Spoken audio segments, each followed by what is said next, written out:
बोधकथेचे नाव आहे बदलण्याची संधी.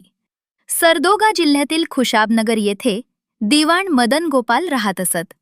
अनेक राजवाड्यांचे मालक असलेल्या मदन गोपाल यांना दारूचा मोठा शौक होता. विलायती दारूच्या अनेक पेट्या त्यांच्या घरी त्यांनी साठवून ठेवलेल्या होत्या.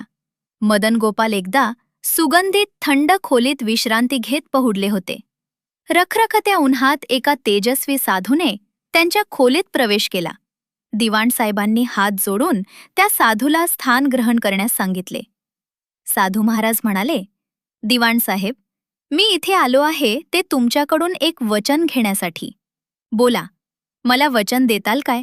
दिवाणजी म्हणाले, तुम्ही जे मागताल ते जर माझ्याकडे उपलब्ध असेल तर निश्चित वचन देण्यास मी बांधील असेन.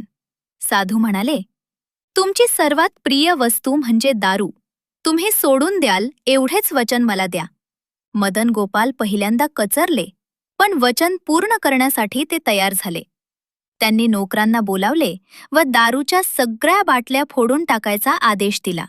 नोकरांनी साधूच्या देखतच सर्व बाटल्या फोडून टाकल्या.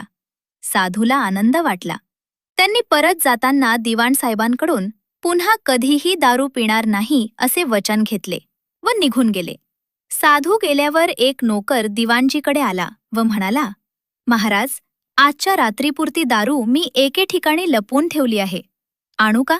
दिवाणजींनी त्याला ती बाटली आणावयास सांगून नोकराने ती बाटली आणताच त्यांनी ती बाटलीही स्वतःच्या हाताने फोडली व आयुष्यात पुन्हा कधीच दारूला स्पर्श केला नाही.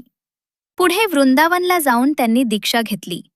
मदन गोपाल यांच्या आयुष्याची दिशाच त्या एका प्रसंगामुळे बदलून गेली.